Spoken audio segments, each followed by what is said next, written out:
Greetings and salutes, everyone. Look, I have guests. Like I promised, I have here Plasma Dragon Airsoft. If you guys have not seen his stuff before, I tagged his links in the stuff in the description below. Stuff. Go ahead, go check out his channel. But and subscribe. Make sure you subscribe. So, Plasma, I'm just gonna start this like I do with everybody. How'd you get into airsoft, man? What brought you to the sport?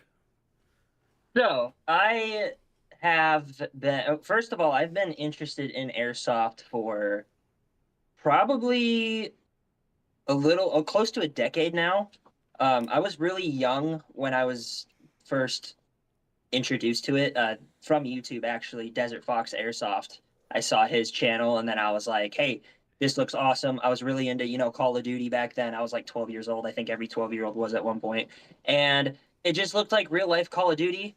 And so I really, really wanted to play it, but being in Iowa, we didn't really have anything back then. And I was 12 years old, so it's not something that I could afford. But there was a few years ago, I have a friend that was doing like I think it was like a band performance or something at St. Ambrose University, which is in Davenport. And my friend Brendan and I were going to go to his performance, and I remembered there's an airsoft thing in Davenport. So I asked my friend if it's okay if we could stop at the place and just let me check it out because I was interested in it for so long. And I wasn't planning on it, but I actually bought my first AEG that day, and it was Oh, the Umarax uh, HK licensed UMP 45, the competition model. It was like ah, $200. yep, yep. It was a trash gun. I no longer have it, but it got me into it. I went and played my first day at Central City, and it was fun. But I was using, a shitty UMP with a out of the box battery, 0.20 gram BBs outdoors, not knowing how to adjust my hop up and anything. So I was like, all right, this is okay. I figured I would try it again at Lag, being an indoor place, and I just remember leaving Lag that day. I was like, this is some of the most fun that I've ever had in my entire life, and it's stuck with me since. And it's funny that you say you've been saying you said a decade or so, right? That would Yeah, probably leave it around, oh, you know, 2015ish, right? Uh, I started my airsoft journey roughly about the same as you, being in Iowa. yeah, Except for mine was about 21 years ago now. 22 years ago. That's when I earnestly started my airsoft journey, buying the plastic springers from Dunham Sports and Walmart. yeah. I remember the old neighborhood I used to live at. There was a couple kids that lived behind me, and they had some of those like Springer guns or whatever. We used to chase each other around a little bit and shoot each other with those when they could, but we didn't wear eye protection or anything. Oh, And I of course remember getting not. shot in the eye one time. Yep. It didn't hurt. And like, I think the distance it covered, it just bounced off or whatever. But I remember that moment. And then I also had a couple of like spring pistols and stuff when I was a kid. But my mom is really like not a gun person, so even having fake guns, she wasn't a fan of. So it wasn't really something I was able to do until I became older and was able to do my own thing. So Yeah, yeah, and then and for you younger viewers out there, that is a true statement. That rings true to this day. Parents kind of look at the airsoft sport as a dangerous sport because we're playing with replicas of yeah, war weapons, essentially. yeah. So, I understand that aspect as it mm. I'm just kind of glad that I'm a child of the '90s, so we had all the toy guns. Yeah. uh, Yeah, yeah, and that was before, it's especially worse now with all the gun violence and everything that yeah, happens. yeah. Um, I mean, I feel like the hatred for guns is just getting, growing more as time goes on. But that's another reason why because I'm in the associates program with the Sonoran Desert Institute, so I'm doing gunsmithing stuff. Oh, Part of the nice. reason why I wanted to take that course was to learn more about firearms so that I can educate people about them, and you know, the good and the bad, and then also just teach people that they're not really something we all need to be afraid of. We need to be weary and cautious about them, but not Yes. something we need to be afraid of necessarily. And that dude, I commend that. I really do, cuz being somebody who I grew up not so much really around firearms. There were firearms in my house as a child. My dad had firearms. And then I was in the military. I've always believed in education, not fear. Yeah. Understanding comes from truly just being educated on said item. So I really Yep. commend that, dude. That is a honorable reason to do so, and you're gonna Mhm. learn a lot of nifty tricks that might somewhat port over into the airsoft replica world, especially when it comes to like adapting parts to fit. Yeah, I mean, I know there's some guns that are built, you know, 1-to-1 scale model and stuff like that, and obviously you can't translate real firearms parts to replica parts, No. but it's cool. The other thing that's really cool about airsoft is being a firearm enthusiast. I put that in quotes because I only really own one real firearm, but Mm. being somebody who's into guns, real guns are very expensive. There's a lot of regulations on them Yes. compared to I can buy an airsoft gun, have it shipped to my front door within like 2 weeks, and I Oh, can own whatever I want. You know, like one of yeah. my probably my favorite airsoft gun I have is my AK-12. Like That the that is a chances of nice one. getting a real AK-12 in the United States is slim to none. Yeah. But you know, I can own a replica one, so it's pretty cool. And that's why a lot of people dig airsoft. And like you said earlier, it's like Call of Duty in real life, and being able to Yeah. have access to being to buy replicas that you can't get your hands on. And I look at it from somebody who's had my hands on like in the airsoft world, like you guys, this is where you guys get to handle like LMGs and stuff. I've held the real thing. So Mhm. and that's not something that everybody gets to do. Um Yeah.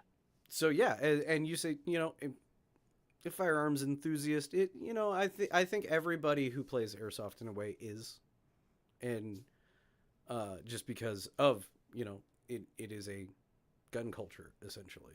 Yeah. Yeah. No, 100%. Yeah. I mean, I can't imagine somebody playing airsoft with replica firearms who doesn't like real firearms. Like, you know, you don't have to be crazy about firearms. You don't have to be No. like a nut or like even, you know, a firearm addict or anything like that. But like I can't imagine somebody playing airsoft who just genuinely despises firearms because the whole point of the game is to replicate firearm combat Yeah. to an extent. Like it doesn't make sense. Exactly, exactly. Um, but with that being said, of porting back and forth, so recently here on the channel, I don't know if you've paid attention enough or seen a lot of the lives where I've taken a more serious tone towards airsoft of applying physical fitness and going to Mhm. the gym and getting in better shape to airsoft. Have you yourself uh, tried to do any sort of conditioning or working out to stay in shape for airsoft? Because I do know you do travel a lot and you do play a lot more than I do, uh, because of you go to like Nashville and Michigan Yeah, and all over the place. yeah.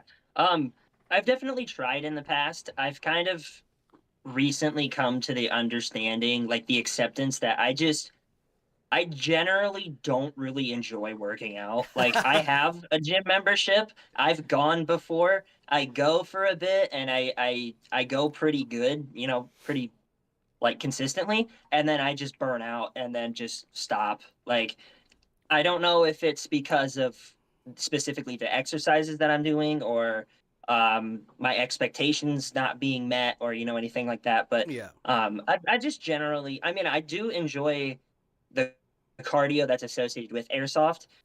It's just I mean, I especially I have a bad knee. My right knee is really yeah, bad. I got it injured playing football in sixth grade.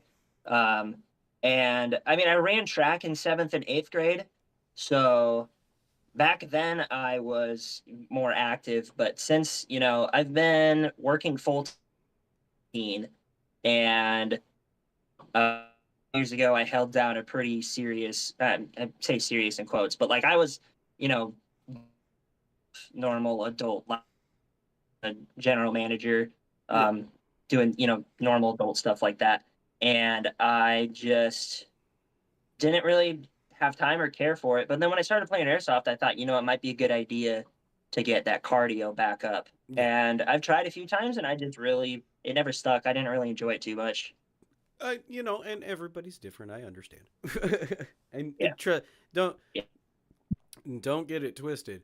As much as I do and don't like going to the gym, it's a mixed bag for me. Also, being an older, going to the gym is kind of critical. uh, Yeah. but yeah, no, with the cardio for sure. That is definitely a kicker with airsoft, and I highly recommend that everybody does some sort of cardio, especially if you do get out frequently with airsoft. There you go, you got it. um, Yeah. I mean, I think on average, we go out like once a month. yeah, So often as I would like personally, but considering what we have, then nothing.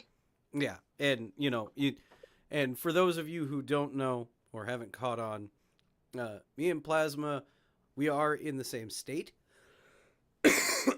um, so we share the same woes of not having access to a readily available airsoft field close. I mean, Yeah. for I drive 2.5 hours to get to Central City.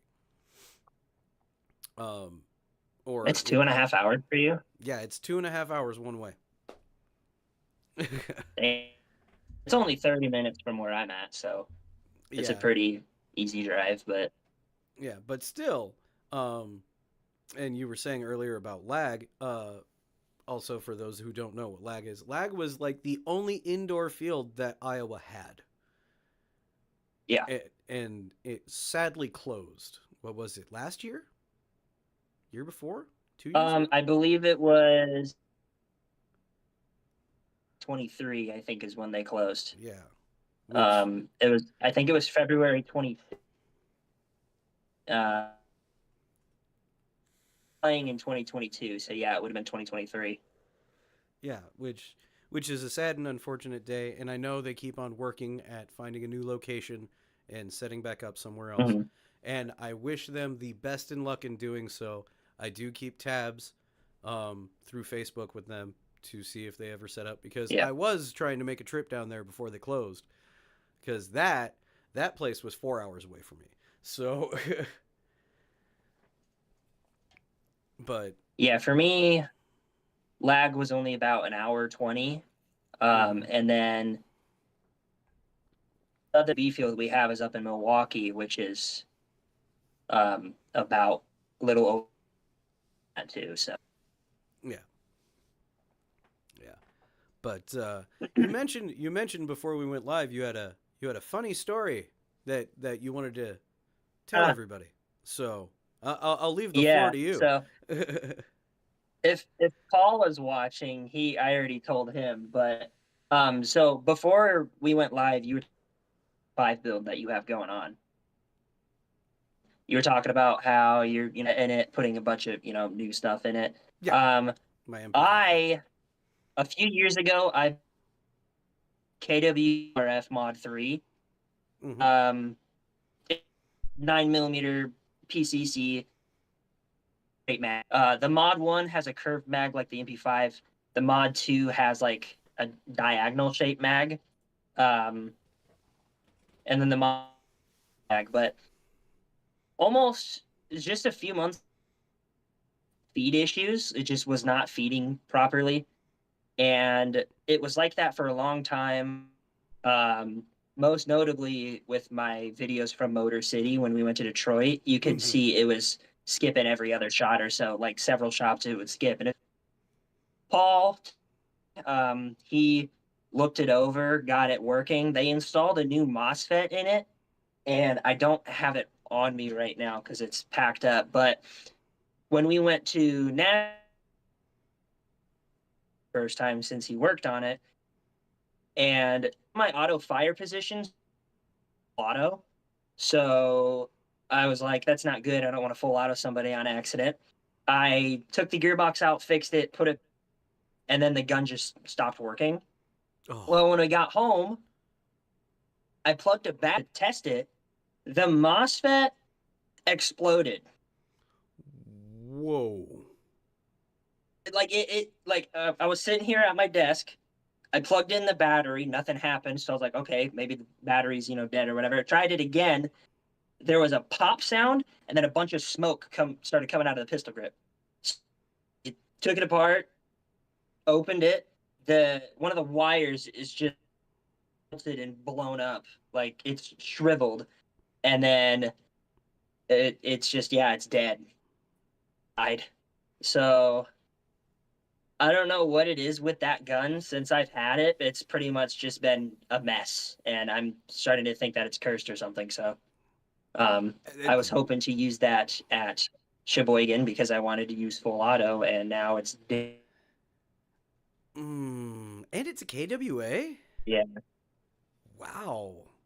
Yeah. That's Yeah, I've had issues with that like gun since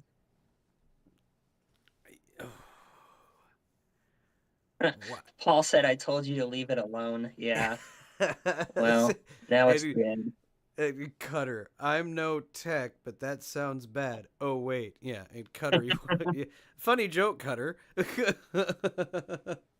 Actually, similar to that, I took a picture of it when it exploded. I sent that to our group chat, and I was like, I'm no expert, but I don't think it's supposed to do this. Well, the sarcasm in Cutter's comment is he is a tech. Oh, okay. That makes no sense now.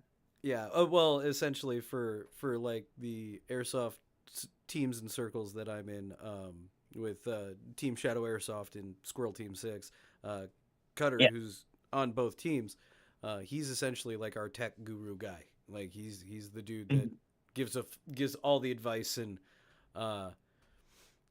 helps with builds and everything. And I have learned a lot from him. He's given me quite a lot of pointers, and I am grateful for it. Yeah. So, if anybody's out there and you are in any of the other Discord servers that Cutter is a part of, and you have any tech questions, he is more than willing to help you out. Plus, hit him up if you want a super awesome custom build. He's really good. Yeah, Paul's kind of like our tech guy too. He just he fixes them and then I break them. So I give him. If you think about it, Paul, I'm giving you stuff to do. So you can thank me because of it. But no, it's just the part that really pisses me off the most is I know how to do things with gearboxes. Not like I'm not perfect. I'm not an expert or anything like that. But like I've started learning how to do it, and I know how to do it. It's just something happens, and then I just physically cannot, and it just upsets me to no end. But well, it's a learning experience. So it really is. It really is. I'm glad that I'm mechanically inclined and I was able to pick it up pretty quick. But if any of your guys are ever down tech wise and you need work done, I'm around. You can always hit me up. It's just a long drive. Yeah. I see. So I'm looking at the chat. I noticed Ghost asked me. Yep. What team I'm playing on for Sheboygan. Are we gonna get into that now, or did you want to wait for that a little bit? Well, Ghost opened it up, and I got a feeling like recently Sheboygan has been in the central of a lot of conversations, so we can dip into this now. We can go right ahead. All right, cool. For everybody who doesn't know, Task Force Shrubbery, my Discord. If you're not a part of it already, go ahead, join the Discord, and then Task Force Shrubbery meetup, where everybody who's on the Discord, if you guys can make it, come on out to Sheboygan, Wisconsin, April 12th and 13th at the Abandoned Asylum. It's an event put on by Mere Tactical. Tickets are selling super fast. They're saying they're looking at estimated sellout by February. So go over there, get your tickets now. I am playing on Green Team. Plasma, where are you playing? I'm pretty sure we're playing tan.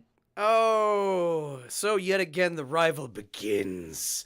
Yes, it is going to be Task Force Shrubbery versus Quad City Nomads. Yep. Well, and if you haven't heard, Task Force Shrubbery, that's just the Discord group. That's the whole group. But my actual airsoft team is Squirrel Team 6. And so far, Yes, last that's what. year, Yeah. last year there was four. There was four. We had the trippy hippie. We had the young one, and the young one brought his young one. So we had four. This year, I'm looking at including myself. We got 8 so far. Hmm. Squirrel Team 6 is showing out this year. So, nomads, be warned, because now we're on the hunt. Ghost, you heard I it. think we Ghost, had. you heard it. Yes, I'm pretty sure we had. So, um, last year during the fall when we went, we probably had our biggest group because some more of the dragons came. Ah, Um, yes. Hunter, Kevin, Spencer, Jeff, myself from the dragons, and then we had Paul, Cody, Logan, um, Landon. Trying to think Yeah. who else came. I think Brock came. And Um, and all these names sound really familiar because I am normally terrible with names, but I'm pretty sure I've met all of these people.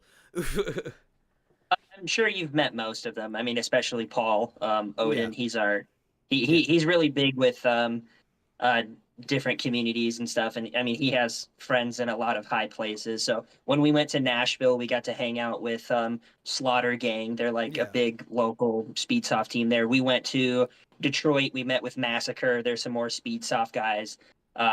He pretty much knows someone everywhere that we go. He met with when they went to Las Vegas for Operation Flamingo, which was like a Lion Claws event. There Yeah. was people there that he knew. Like it doesn't matter where we go, he knows somebody there, and we get hooked up. So it's like Yeah. he's our friend in high places who has friends in higher places. So Yeah. um, a lot of And people know him.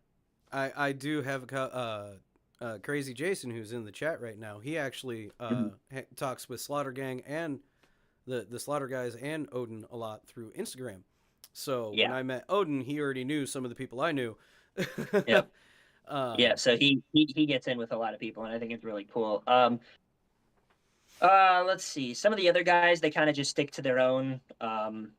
They just stay, they play with us, but they don't really do much else outside of outside of our circle. And then, um, my friends from the Elemental Dragons, where I nice. started, they don't really get to come out as often.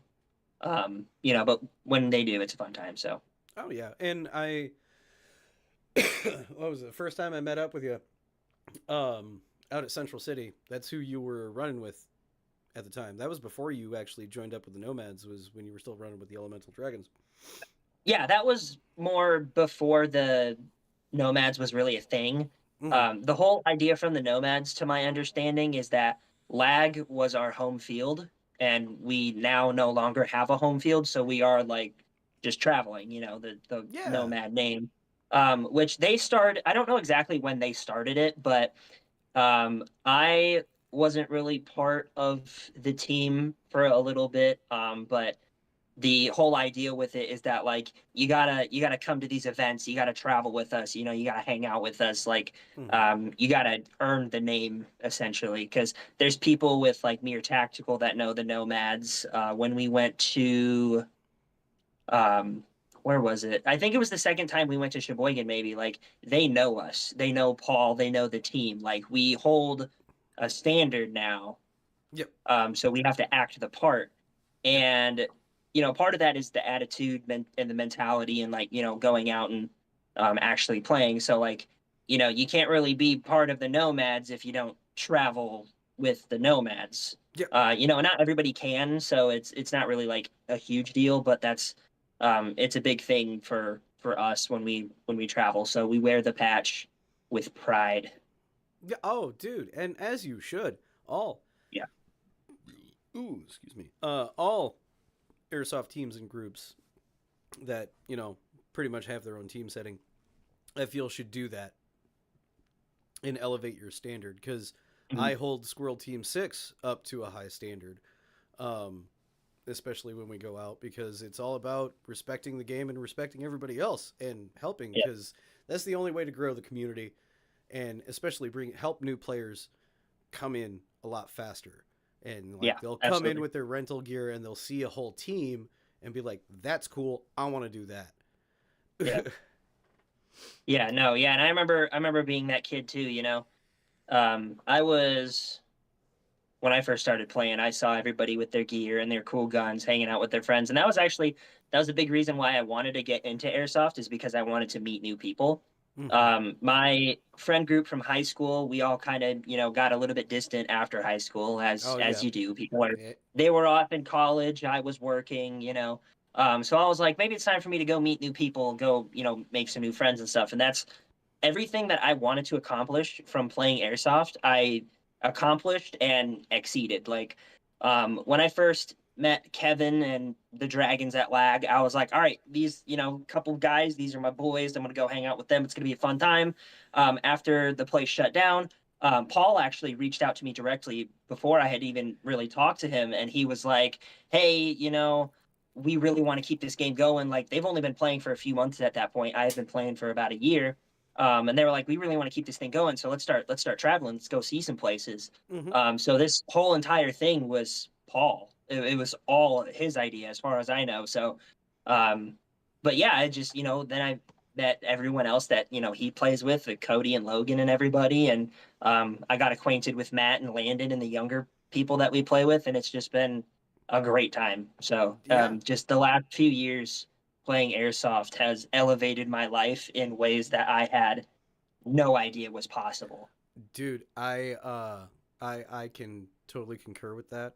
I Yeah. totally agree. Um, and with you guys having the Nomads started with everybody having the home field and losing it, which and that Mm. I love that being tied together. I really do. Um, Squirrel Team 6 I treat as a I don't know if YouTube likes this word or not, but more of like a mercenary style because everybody is from everywhere. Like Yeah. literally everybody on Squirrel Team 6 is from dotted all over the country. I have people we have people on the team in Florida, we have people on the team in Kentucky, Illinois, California, South Carolina, like they're literally all over. So when I try to get the team together, like you guys do with the Nomads, where you travel and go places, that's essentially what we do. Where it's like, okay, here's our point, here's our mission. Everybody come here.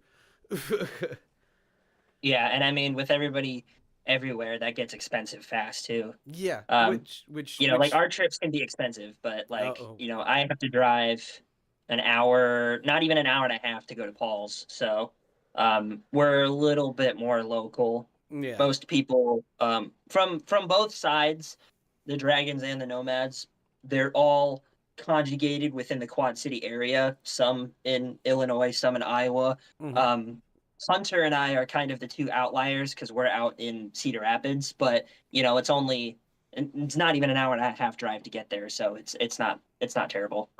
Yeah. Uh, it really isn't, and I do have to say you're fortunate with that regard. I mean, I Yeah, really wish that my guys were a lot closer so we could get together a lot easier. But fortunately, last year we were able to a bunch of us were able to make the trip out to South Carolina. This year, a bunch of the guys are coming up to Sheboygan, and maybe just maybe if the fates roll later this year, I might have a couple of dudes. I know I got a couple of team members out in California, but there might be a couple other guys that might be rolling out West Coast later this year with me. yeah, So, that sounds fun. I travel is a little bit difficult for me because you know I'm doing my school stuff and I'm working part time and I'm trying to do this whole airsoft stuff. So mm-hmm. the money that I make from working part time is essentially just goes straight to my bills that I have. Yep. Whatever I have left is for trips, you know. So something like Milwaukee is easy because it's 4 hours north, Yeah. like it's a day trip. Something like Nashville is more expensive, obviously, because you know Mm-hmm. you're paying for hotel. It was a 9, 10 hour drive for us, including all of our stops and everything like that. We're there for 3 days, got to pay to feed yourself, you know, everything like that. So bigger trips like that are difficult for me, but I really want to make them happen because I get to hang out with my guys, I get to see new places, I get to play airsoft. It's a fun, great time all around. So Yeah. it doesn't always work out all the time, unfortunately, but.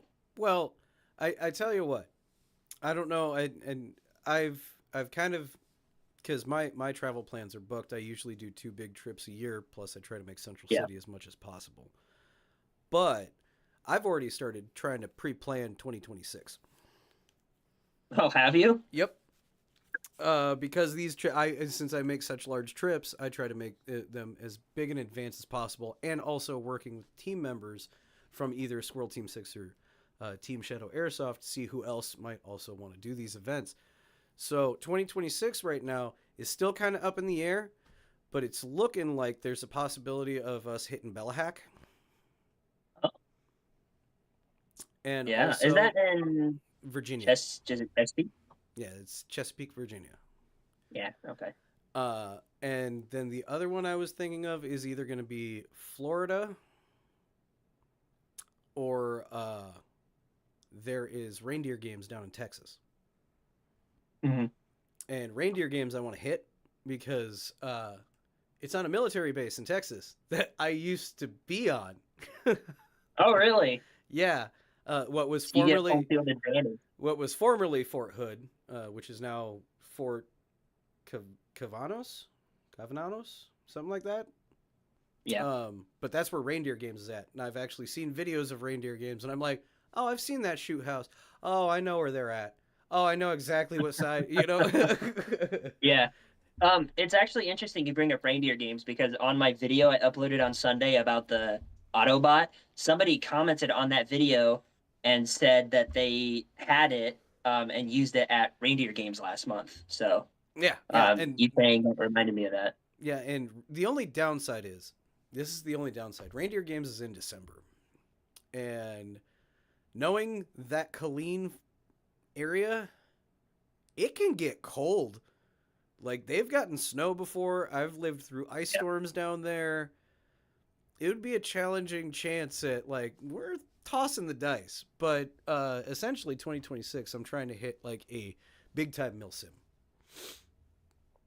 Like either Yeah, that makes sense. like with Reindeer Games, that's American Milsim. Otherwise, Mhm. it's trying to maybe hit a Milsim West. I Because think I don't remember who somebody was talking about Milsom West with our nomads. I think Paul had mentioned something about it while we were at Nashville, but um, so far the most Milsim we've done is with Mere Tactical. yep. So Well, and I don't know how much research you guys have done into Milsim West, uh, but for what I've had conversations with other guys in the community that are veterans, Milsim West is like the veteran of airsoft mecca yeah. because it's supposed to be as close to like trying to get you into that moment where you forget that the outside world exists and you're in that moment like you were in the military. Mhm. So I feel that like a 40-hour milsim needs to happen. Yeah. See, that's like the initial start of what got me into airsoft was like I said. I mean, Desert Fox. He is. He's one of the founders of Milsim West. Is he really one of the founders? Yes, he is. I didn't know that. I know he is very close with them. I know he works as a Yeah, I know he works with I them, but I could didn't know he was one of the original founders. now, and I could have gotten it wrong in where I've heard all of this and all this in his involvement with Milsim West, but from what I understand, he is Mhm. one of the founders of Milsim West. Because the But yeah, guys, because I also know he has his own Desert Fox event, and I think some of those events take place at some of the same places they do mm-hmm, Milsom West. mm-hmm, But yeah, I mean that was originally what got me into Airsoft was the concept of Milsim. So yeah, um, playing, I'm in my element playing CQB, yep, and I'm more closer oriented with the CQB side of things, and even kind of speed soft than I am with Milsim. But like, there's Milsim just has such a different vibe to it. You can't. I mean, you can play it like it's indoor CQB, and you can have fun with it. But the thing that I like about airsoft, one of my favorite things about it, is playing with purpose, mm-hmm, having something to fight towards. So when we go to like the first time we went to Sheboygan, for example, last yep, spring, or the first time I went last spring, I should say, yep, I was a medic, and I was running around reviving everybody. Like I was trying to Oh get yeah. as much in there as possible. Like I like going for objectives. I'm just when I play games, like if I'm playing like Call of Duty or something like that, Battlefield, like I'm an objective based player. I don't Yeah. care if I die 100 times. I'm going to throw myself at that flag, and I'm gonna get it. I, But and I can um, say I've seen this go to work at Central City before. yeah, Central City is Central City's a lot of fun when we the ringer game mode. Oh yeah. I just I try to book it for those flags. I mean, I'm not that fast, and No. I get tuckered out really easily. So I try to like steady myself. But I love pushing those flags. And It's some of the most fun, especially when they had the tanks.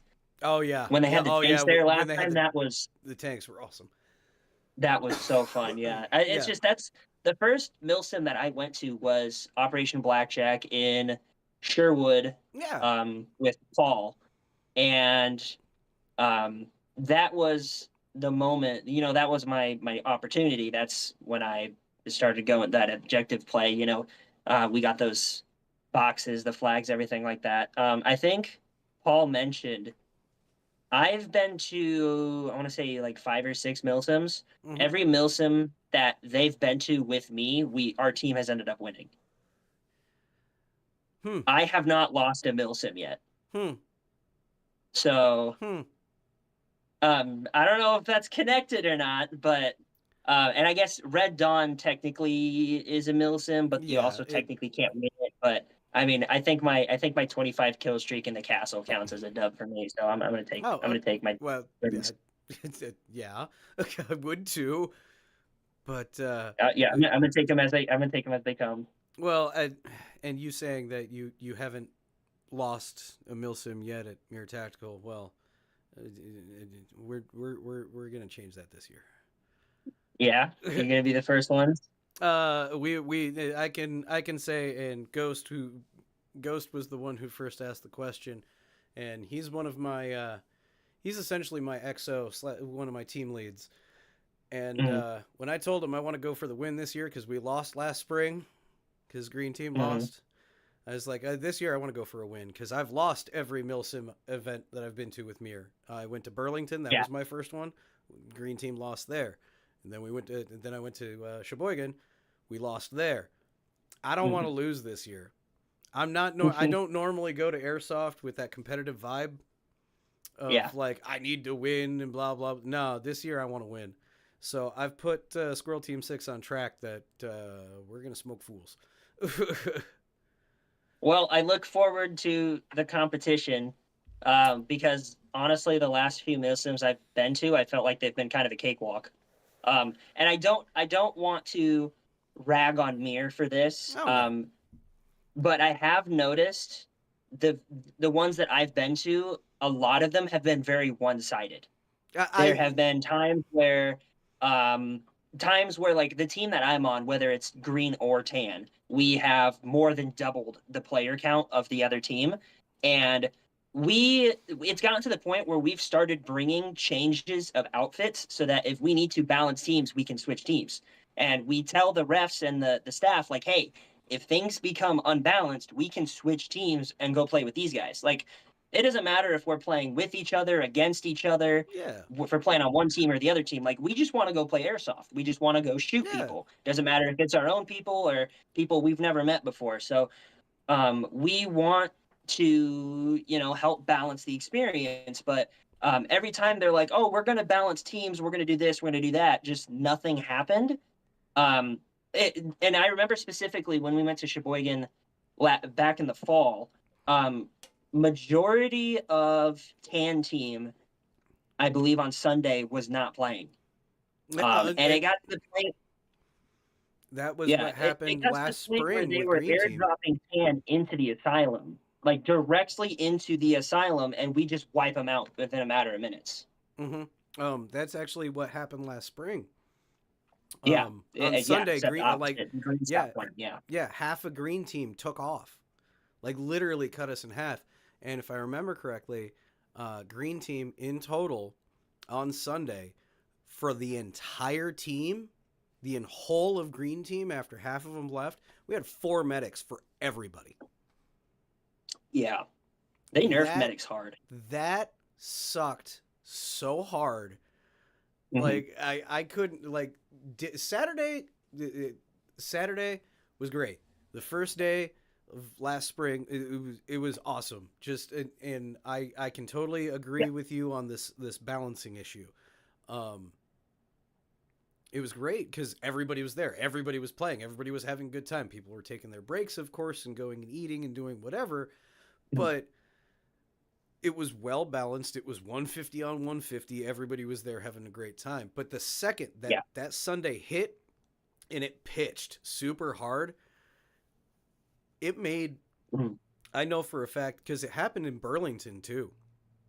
Sunday always has a drop off, super hard. Yeah. And so in the Sunday game, the Sunday in Burlington did the same thing essentially, and they don't rebalance. And I get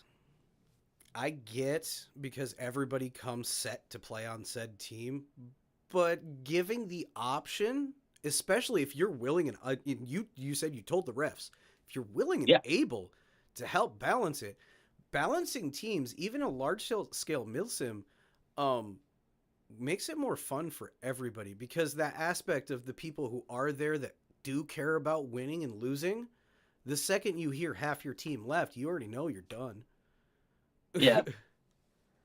I saw something Paul said in the chat one night or just now, but Yeah. um, part of the drop off that we were told of is there's people that buy the event tickets just to come play the night portion of the game and then leave. Oh, So oh, I had heard that was an instance too, and I don't play night games because I don't want to go up against somebody who spent a year's salary on night vision just for me to get shot in the dark. Like oh, I'm not fun, don't care, not doing it. I'll play like when we went to Nashville, we played in the dark. They turned the lights off, but that's indoors. People got flashlights. It's CQB, that's different. But I'm not going to well, get somebody that has a $40,000 pair of nods while I'm tripping over what myself. was it? Last year, Alex said they had 6 sets of nods to rent out, and they were all claimed for special people immediately. And apparently now they have more, and I've already looked up. It's $175 to rent a set of nods. Now, I'm like every other dude. I'd go full autist for a set of nods, but I'm not bringing it to airsoft. I'm not doing that. Well, I'm and not gonna. here's It's the just other not thing. fun. Well, and here's the other thing. For everybody who doesn't have nods, they use white light. They use flashlights. Hmm. Like it's gonna happen. And Yeah, I don't know if you've ever worn nods before and had a white light shine into those things, but it's not fun. I haven't before, but I've heard horror stories, It's so I know it's terrible. not good. It's terrible. Especially, I mean, yeah, people got lasers. Like, Mm-hmm. imagine a lens getting shot out on one of those. Well, not Like, just that. Of also, if you sustain flashlight consistency into the lens of nods, you can fry nods. yeah, So that's way not fun. yeah, Just the concept of night vision is really fun. Night vision and airsoft when other people don't have night vision is just yep, I like I said, I don't think it's very fun getting shot in the dark when you can't see where the hell you're getting exactly. shot from. And then the thought of breaking a set of nods, Yeah, just no. I will not play night games when there's people showing up with night vision. I mean, I don't even like night games in general. I think night games are very like overrated. It's like overhyped. It's like, oh, you get to play in the dark. It's really cool. But then you actually do it and you're like, wow, this kind of just sucks. well, and there's a balancing act with that too. If you're gonna do night games, either everybody has nods and no white light at all is allowed, which Mm-hmm. that would that would balance everything out immediately, or Yeah. nobody has nods and everybody uses white light. Like you got it's one or the other. You can't have a Right. mix, honestly. Like in a milsim west or a large scale milsim that is down for realism, that makes more sense where it's a Hmm. mix because you're gonna have that on the real battlefield. You're gonna have Yeah. you're either gonna have people who don't have nods or their nods don't work, or Right. like I've had in cases in training instances where we were supposed to have nods, but they just didn't feel like giving it to us. Yeah. um, Love that. it's I want to play night games, but this year I'm going to skip on it again because also I mean we're taking it as Saturday night's going to be our calm down, relax, discuss changes, and then hang out because we're Yeah. coming from all over the country to also we're there to play airsoft, but we're all there to like hang out with each other because we don't get to see each other, we don't get to get together very often, so we're Hmm. taking the night to go have a good old time. There's a discussion currently that we might be hitting up B Dubs. I actually related to Sheboygan, but not about Sheboygan. I thought about this last time we went in the fall. Yeah, Milwaukee's only about 30 minutes south, I think. yeah, Um, I thought about so usually for Sheboygan, you get there Friday, do your pre-registry and whatnot. You play yep. Saturday, Sunday. But I thought about it would be fun to do Friday Milwaukee CQB, Saturday, Sunday Mill Sim. It'd Ooh, be a little intense on the body, but it's just an idea I had. I was like, oh hey, that kind of seems like fun, but I don't know if it's something I would do. It's an option because you it's know, there. if I And would have thought about that in advance, I would have pre-planned for that. I yeah. probably like I guarantee I could have talked a bunch of the guys into it too. Uh, that might be next time I roll a Sheboygan a thought to roll around. Yeah. I mean, not this Yeah, I one, was just but I had thought about it when we were there, so I was like, you know what, Milwaukee's only half an hour south. I and could have just brought a little CQB gun and went and played a game there, but yeah, cause I mean, shit. I would literally have to bring a gun just tuned for that. Because yeah, currently everything that's going is it's all mirror tuned. yeah. I actually when we go on Saturday, I'm actually bringing my AK-12 to Milwaukee, and Okay. I put a CQB spring in it, so I'm gonna use that like 320 FPS indoors because I want to do a video just like you know full size rifle indoors. Is it practical? But then the Arcturus mid cap magazines, they're variables. Yeah. So you can change it from 130 rounds to 30 rounds. Yep. So not only am I going to be using a full size rifle indoors, I'm going to change the mag capacity to 30 and use realistic ammo capacity indoors and kind of just see how it goes because I feel like everybody takes like mid caps for granted. You get the Lancer mags that I use are 130 rounds. A Yep. lot of people use the Speed mags, EM man. ones that are 250 rounds. Yeah. Like I'm not even gonna have 250 rounds on me for the AK. I have 6 magazines for it, 30 rounds apiece. That's 180 rounds. And you've never I'm done not even gonna have one EPM on me. and you've never done CQB indoor with a full length rifle before, have you? I've used a full length rifle before. When I first got my Gen 3 Lancer, it has the 13-inch Yeah. handguard on it. I've used that indoors before, but that was back when I first got it.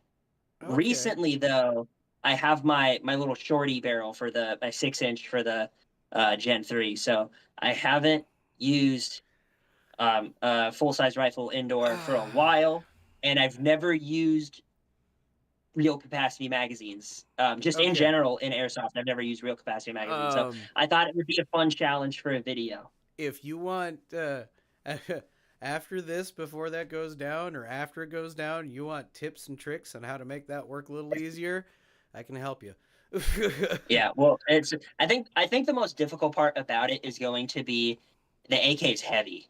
Yeah, Like it's not a light gun. It's no. full steel. It's built like 1-to-1. Like it's heavy, especially when you start throwing stuff on it. So I think that's going to be the hardest part about it, and then just being cautious about ammo consumption, obviously, with only Oh 30 yeah. rounds of magazine. But it'll kind of give the impression of using a gas blowback, with Yep. the exception of the actual blowback action of it. But Yeah. what I plan to do is if I run dry, I'm still going to rack the charging handle like it's real, just for immersion's sake, I suppose. But I wanted to use that same challenge at Central City Okay. outdoors, 30 rounds of magazine, just to see how it goes, just to switch things up a lot. I know people that get bored of airsoft switch to gas blowback for that sense of realism. Yeah. And that's kind of what ropes them back into the game. So I figured I would do it just for fun. It just seems like a fun thing to do. It might make for an interesting video. You'd have to completely change your play style. I can't sit there and just spam ammo down a lane because once I run out, I'm out, you know?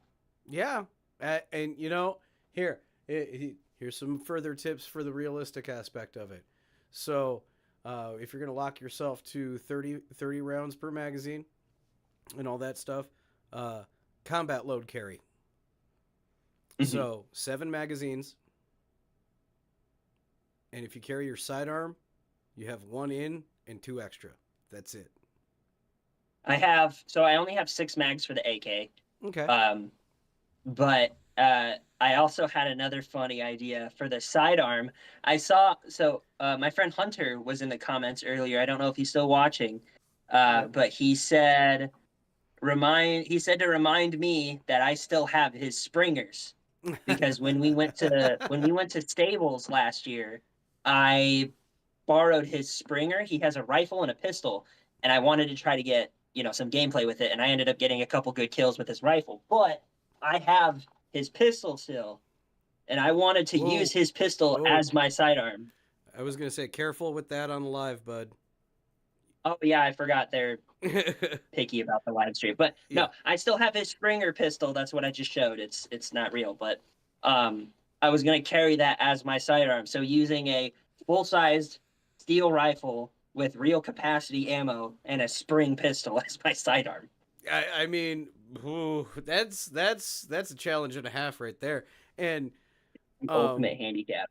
and when you were saying you're trying a full size rifle in CQB, I've had this discussion with people before where they're like, "Oh, you can't use a full size rifle in CQB. There is no way." Man, that's where my army brain trips in and be like, "Dude, I learned how to do CQB with a 20-inch M16." Yeah. So I think I can handle. I think anybody can handle doing CQB with a full length rifle and not have a problem. It just takes practice and learning how to move with it. And with you, the weight of an AK, yeah, that's going to be another challenge. Yeah. But once you get the hang of it, it's just you're going to have to learn how to pie corners a little bit further back. Yeah. I mean, the stock does fold to the side. So if I need to bring it closer to my body or whatever, I can fold it like that too. And then Yep. I'm also I am bringing my Gen 3 Lancer, which now has the HPA in it. And Ah. since it's HPA, the buffer tube is not needed on it anymore. Like it Yeah. doesn't really serve a purpose. So I've removed the buffer tube from the gun. So now it's just the receiver, upper lower receiver, and a 6-inch barrel. So it's like a little AR pistol. So I have a little AR pistol this big, and then my AK this big. So I'm bringing basically 2 ends of a spectrum for CQB. So I figured I'd use the AK for a game or two, see how it goes, and then switch over to that and actually play CQB. So I just thought it'd be a fun video, fun challenge to do. So And I'm all for it, man. I actually can't wait to see that one. I really can't wait to see that one. I'm excited to see how that goes. Cause yeah, shot counting is yeah, shot counting is interesting, especially in the middle of hectic craziness. uh huh, And the fact that you don't have a locking bolt when you run dry. yep. Foo. Yep. I mean, it's an AK, so it wouldn't have a locking bolt anyways. But um, I'll just dry fire a shot or two before I realize it's yeah. empty. Yep. And if you're gonna add the immersion, then it's every time you put in a mag, rack it. Yep. It just Yeah, no, yeah. that's something I've wanted to do for a long time. I just figured that now I'm just gonna do it. Like I've put it off for a while, but now I'm just gonna do it Well, and for that's gigs the and giggles.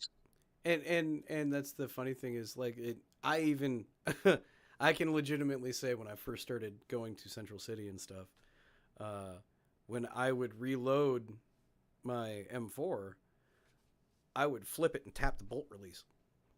Mm-hmm. Every time I'd slap a new mag in it, oh, I don't need to do that. Like it There just was a came kid that I naturally. talked to. Yeah, there was a kid that I talked to at Nashville before one of the games had started. He was trying to like get his gun to start shooting. He was putting the magazine in. He started like messing with the charging handle, Mm-hmm. like on an M4, like like it would do something. I had to tell him, I was like, hey, just so you know, like that doesn't do anything on airsoft replicas. Like it's just kind of there. So he was like, oh, I'm used to using with the real things, and I was like, yeah, no, it's good for training immersion, but like you don't need to mess with it. Like his gun wasn't feeding for some reason, and he kept doing that, and Yeah. I kind of got like Sports. secondhand embarrassment, so I had to like tell him like, hey, that doesn't do anything. So I give the guys kudos for going through sports properly, you know. yeah, But yeah, yeah, that's a thing.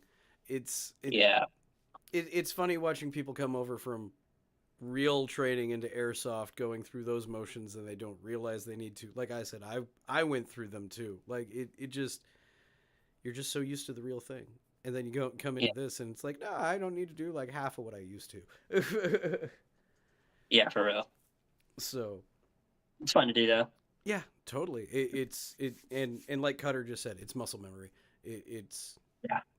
it is what it is, and that's why hopefully someday I will get into gas blowback myself because that's an itch in the back of my brain that I just need to scratch. I think the concept of gas blowback is fun. I just feel like just paying for $60 gas mags is just Ah, insane. yeah, it's the catch 22. Like I have one of the team members. He actually just got a gas blowback scar not too long Hmm. ago, and like where I'm happy for him. He's happy with it. He likes it. But I'm like, dude, those mags are like $65 a piece. He's like, yeah, I Yeah, know, I know. I got a plan. I got a plan for him. I'm like, yeah, but they're $65 a piece just to get a full combat load. You only have one right now. To buy six more? Really? yeah, you're spending as much, if not more, on the amount of magazines you buy than the replica itself. and yeah, and it makes it feel restrictive. It really does. Yeah, yeah. If I were an airsoft company making gas blowbacks, I would make them. I know a big thing why people do gas blowbacks is for the realism. Yes. Um, but I would do gas blowbacks with HPA lines in them because this is something we talked about.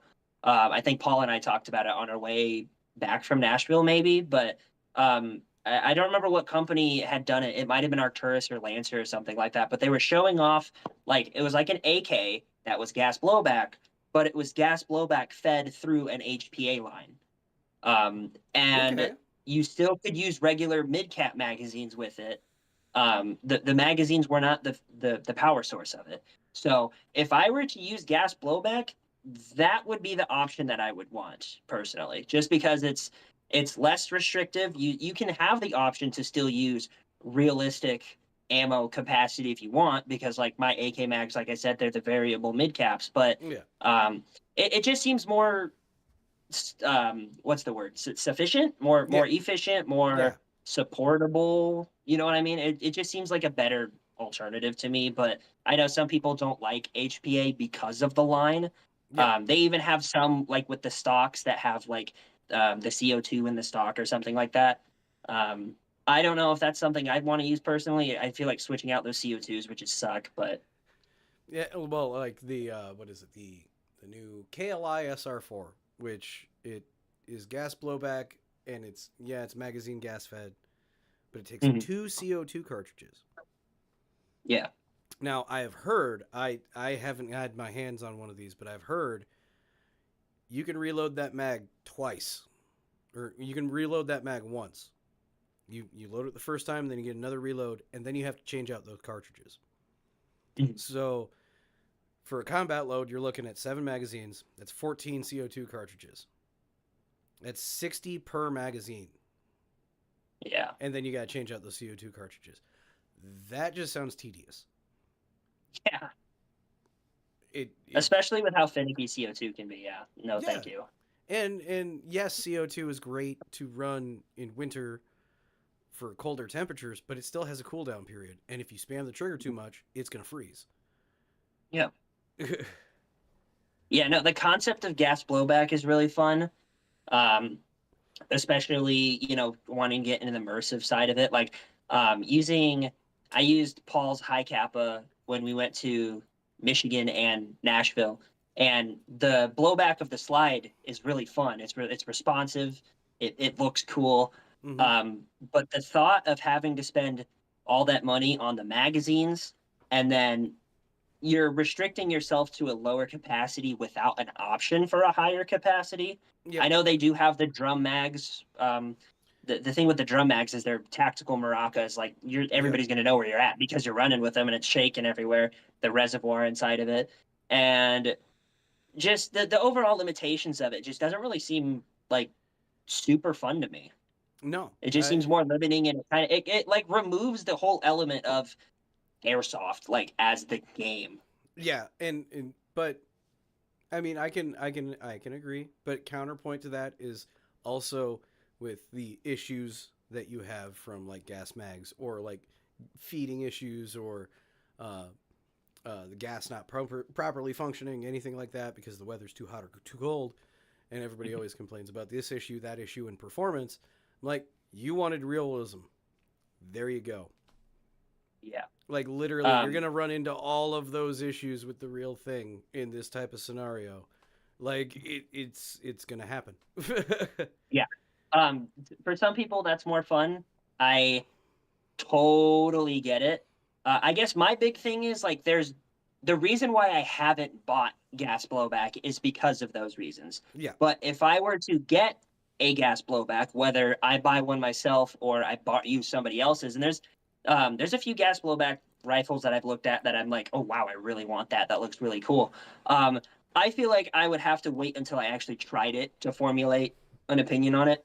Yeah. I don't want to, I definitely don't want to review something that I've never used, but I especially don't want to review something that I have very little time on. Yes. Like, I would feel comfortable making a review about my AK-12 right now because I've had that gun for over a year and I've used it a lot and I've given it time to show its goods, its bads, its uglies.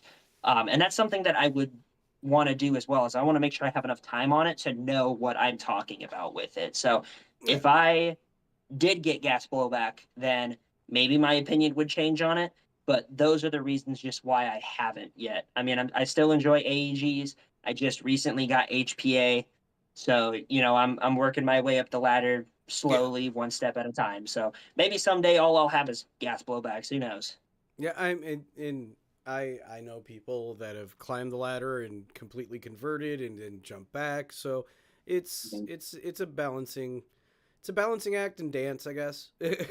It's from what I gather, it's gonna end up being like once you get all the options, it's gonna be like what applies better Yeah. in your scenario in whatever you're gonna use. And HPA, I don't think I'm ever gonna get behind.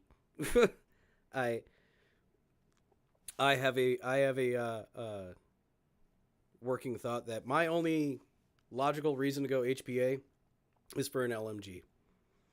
Right. Because if I'm going to carry that much extra stuff, like an extra tank, and have to route some hose, I better be just slinging BBs downrange, like Mhm. just at atrocious rates of fire. Yeah. I mean, yeah, that's another thing too. Because Hunter does have a machine gun that's been acting funny, and I told him just throw HPA in it because you're Mhm. not moving around a whole lot when you're a machine gun roll. You're supportive, so you're not getting into fight a whole lot because you have to. Most fields they have that like 50-foot Yeah, MED. 50-foot You MED. can't play indoors with the full auto, so like you're kind of hanging back a little bit more than normal, but it's for that suppressive fire, that bullet hose is what you're making it for. So my thing with HPA was just it's different. It's not something I have. It's something I want to experiment and play around with a little bit. Um, the instantaneous trigger response is really nice. Yeah. I have the Kythera in my Gen 3, so it's all Okay. mechanical. There's no electric, nothing in it. So, and I don't really know how to explain it. Like, it's just using my AEGs, I can play fine, but when I have HPA, just like something about my gameplay, I feel like it just like elevates. Hmm. Um, and I don't know, maybe I just and I think part of it too is like using Paul's Sig, or his high kappa. Like he's put a lot of time and money into those guns, Yeah. and I felt really confident with them. So having something that I can just be more confident with is crucial to my gameplay. Hmm. Um, not that the Gen 3 AEG is terrible. It's a great starter platform. I highly recommend the Gen 3s to anybody who Oh, of is course. getting into Of airsoft course. or is even an intermediate player. But it's just there was something about it. I don't know. It just clicked with me, and I was like, I fucking need this because like before I didn't really care too much about it, and then I used it, and I was like, this is I need this. I need it. It, it. Hey, it. If it works for you, I commend you on this, and I'm glad that you found a system that makes you even more comfortable with your airsoft playing. That is something I always love to hear, because for me, I've always touted, and I will say this 100 times and 100 times more. It doesn't matter how much your replica costs, what you put into it, HPA, gas blowback, whatever. As long as you are comfortable with it and you are confident with it, you're always going to win. You're always going to have a better Mhm. time. Yeah, 100%. I And know people that I mean, the most fun that I've ever had playing airsoft was maybe not the most fun I've ever had, but the whole reason why I got into this hobby in the first place is because of how much fun I had with that $200 UMP. yep, And now I have replicas that cost two, three, four times that. yep, And even like that, this is a true 100%. What I'm about to say right now is 100% true. Out of all of the guns that I've ever had, the AK was almost $500. The QRF was almost $400. hmm, Um, the Gen 3 was just over $200. Out of every single gun that I've ever had, the Gen 3 has been my most reliable performing gun. I have not had a single issue with that gun. I could pick it up, throw a battery in it, and it would work. I've had a couple issues with the AK. I've had a lot of issues with the QRF. And then I even, because we were talking about gas blowback earlier and how expensive the magazines were, yep, I had a CO2. It was the 1911 TAC from yeah, Elite Force. yep. Those magazines, I had terrible luck with those mags. I Oh, probably wow. spent almost $300 just in magazines alone, just for them to break and not work. So I got rid of it because I was sick of it. Um, but that Gen 3 Lancer, just pick it up, plug a battery, and it went. The only issues I did have with that gun were of my own fault, and that was something I easily fixed. But other than that, like that gun is still kicking. It's HPA now, so the internals are not in it Yeah, from stock. But the gun that it was versus the gun that it is, I mean, I can pick that thing up and I know it will work regardless. So and that's the cheapest replica that I currently own. It is the cheapest MSRP that I have, and it works in more ways than one, leagues better than the other ones that I have because I have never had an issue with it. I've never had a moment where I'm like, oh, this thing is not working. I need to switch it out. It's happened with my AK. It's happened with my QRF, but it's never happened with the Gen 3. yeah. I will stand behind your touting of the Lancer Tactical Gen line. Like my first M4 Tiny Tina, that's a Gen 2. Mm-hmm. And I didn't have problems with it until I futzed with it. And that, it needs to be fixed, but I can fix it. But before I teched it out, yeah, no, it was literally like you said, plug a battery in it and goes. Yep. And I wholeheartedly agree with the sentiment of the Gen 3 line because I have had my hands on Gen 3s before. I've messed around with a few of them. Between the way that those are put together and QC'd and just the Nebula MOSFET in those things too, uh, they're killer replicas out of the box. They're Yeah, amazing starter guns. absolutely. And with the Gen 4s being out now, they've dropped the price on the Gen 3s. They're more accessible than ever.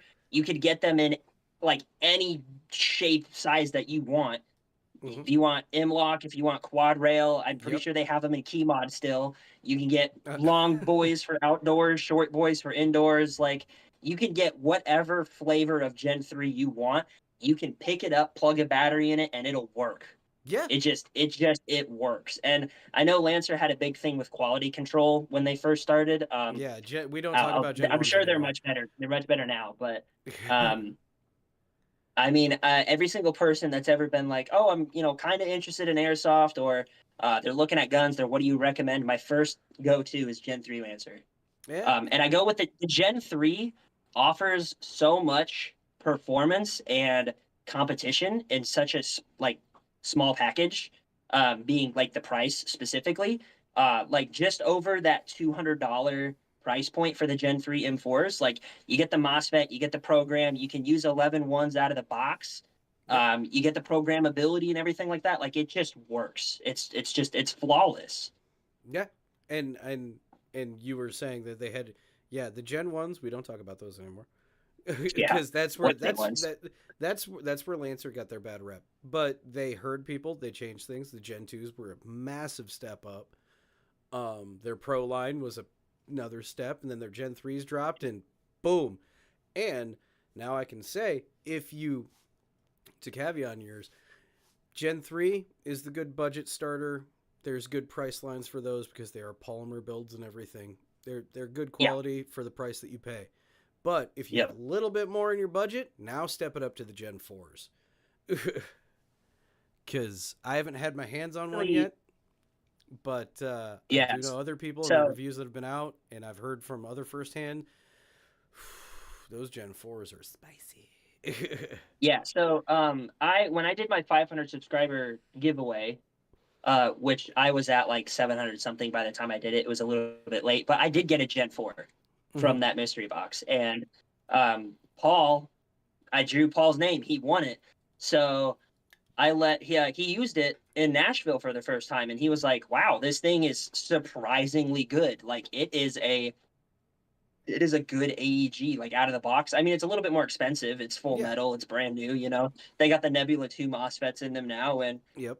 it is a good gun. Like, um, it personally for newbies, I think I would still recommend the Gen 3 over the 4 because of that polymer construction. It's lighter, Yep. it's cheaper, there's more configurations of it, but the Gen 4s are a great step up from the Gen 3s too.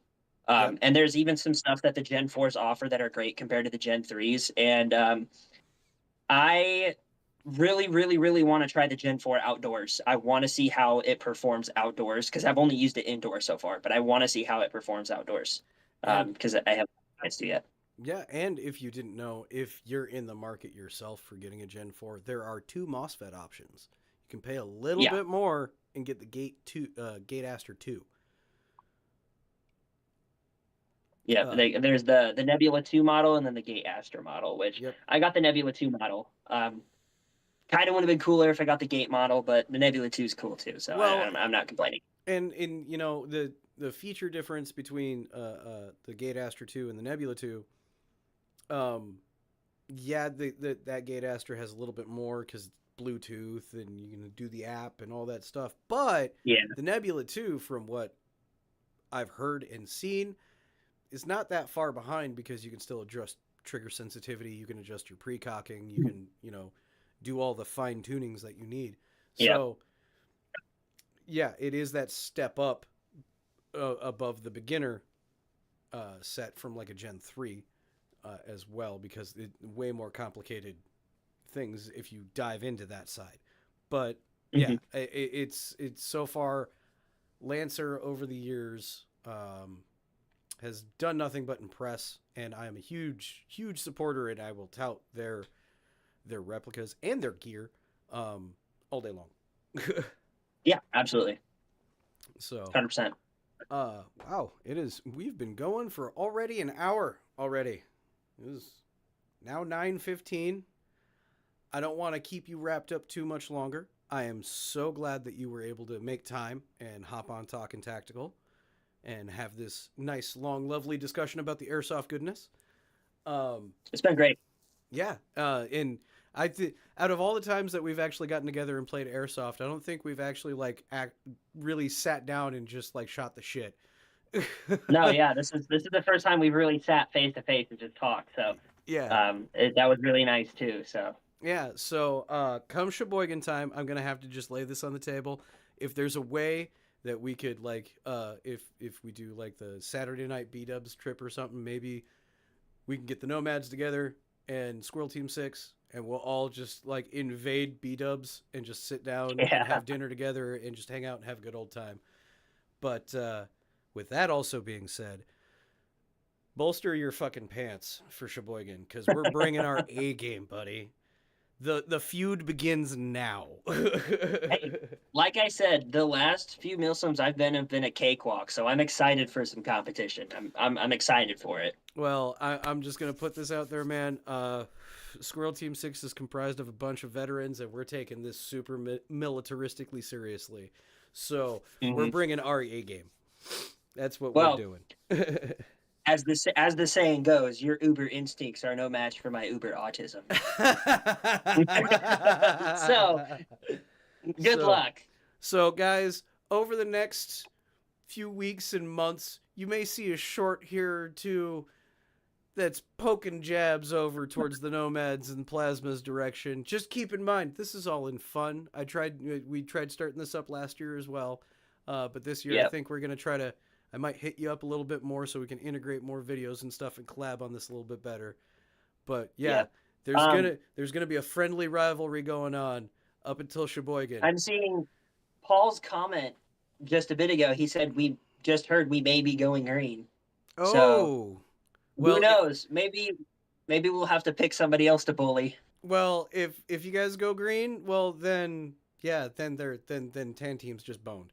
Uh, but we'll see. But as of right now, there's a rivalry until it's confirmed otherwise. Yes, and then Volkswagen 72 asks me very important question. What kind of ghost do you want for Saturday? Blue raspberry is my favorite. Go to 100% blue raspberry ghost all the way. There you go. There you go. So, guys, keep your eyes peeled for any of the new content coming out from either myself or Plasma or any of the Nomads about Sheboygan coming up. If you guys want to go to Sheboygan, be a part of the Task Force Shrubbery meetup, go ahead and join the Discord. If you guys come on out for the Task Force Shrubbery meetup, you get a free patch. Yeah, that's right. These things are limited edition. You can only get them from me for Task Force Shrubbery meetups. So come on out, play some airsoft, say hi, take some pictures, hang out, have a good old time, get yourself a free patch. And right now, I'm just going to kind of roll out the red carpet for Plasma here. Dude, shout out your channel, do your thing, let people know what you got going on. Yeah, so if you go over to on YouTube at Plasma72, you can also just search Plasma Dragon Airsoft. I upload right now pretty much Wednesdays at noon. I just uploaded a video today from when we went to Nashville, Tennessee, 30,000 square foot indoor field. It's Nashville Airsoft. I've got 2 videos up so far. One video from Friday night, one video from Saturday night. I got one video going up next Wednesday from Sunday. After that, I do have footage coming up from our next trip to Milwaukee, which is happening this Saturday. So if you're in the area, you want to hit up some CQB, come to Milwaukee Airsoft Arena Saturday the 18th. It's going to be a great trip. We got quite a few guys going as far as I'm aware. And then I'll have footage coming up from there. Like I said, too, I've got the AK video that I'm going to be making. Hopefully, I get a couple kills with the Springer. I'm going to be running around with my little AR pistol. It's going to be a fun time. And then after that, I know that Paul was wanting to take a trip to Ohio because I think there's 2 or 3 fields in Ohio that he wanted to visit. That would be mid-February. I would love to attend. Not sure if I'm able to or not, but I'll keep that updated on my YouTube and my Instagram. If you're interested in my Instagram, I do keep it linked in my description in my video. So if you want to go check that out too, I announce stuff on there that YouTube sometimes doesn't see. But Wednesdays at noon, I upload. I got Milsim, I got Speedsoft, I got CQB, I got regular skirmish type of stuff, and then um, one of the really cool things about my channel that I'm really happy about is that I've pretty much been recording my gameplay since I started playing. Like, I played, my first game was at Central City, my second game was at Lag, the third ever time that I've played airsoft was when I got my camera. So you can go back and see the very first time that I ever started playing airsoft and how trash I was, and now you can go watch my new videos and see how trash I am still. So it's a really cool. It's my YouTube channel is a great like segment of my life showing my journey through airsoft as a new player to the player I am now. And there's a ton of fields in there. Like Squirrel said earlier, we travel a lot. I've been to a lot of great fields here in the Midwest. So if that's something you're interested in, check out my channel. I think he said he linked it in the description. Yep. So go check that out. You know, if you like it, you like it. If you don't, no problem. I've kind of been messing around with my content style a little bit here recently, trying to find ways to make it a little bit more entertaining, more engaging for you guys. So if that's something you're interested, go check it out. Yeah, definitely. And yes, I did link your channel down in the description. So, guys, click on the description down below. There's a link down there for his channel. Go click on it. Go subscribe. Watch his videos. Like every single one of them. Unfortunately, you can only do it once, but make sure you smash that thumbs up button on all of his videos and hit the bell icon so you know when he's got more stuff coming out and you're not just waiting for that Wednesday drop so YouTube will tell you. And Yes, thank you again for making time to come on Talking Tactical, bud. I was so glad to actually sit absolutely. down and talk to you. We're going to have to do it again. I do have plans to maybe do some panel discussions. So Okay. I might hit you back up to jump on one of those when I get one lined Yeah. up. Yeah. Yeah. I mean, you got me. You got my information. Just whatever you got going on, let me know. And I'm free most evenings. So, Awesome. Good to hear. So, guys, we're going to wrap it up here on Talking Tactical. Again, I'm glad to have had Plasma here to have this awesome discussion tonight about the airsoft goodness and the random tangents that we went off on. And I cannot wait to see all of you. And I can't wait to see you, Plasma, and the Nomads in Sheboygan, Wisconsin, yeah. April 12th and 13th at the Asylum. It's going to be a blast. Until then, guys, never ever forget your battle cry. Nee! I love that so much.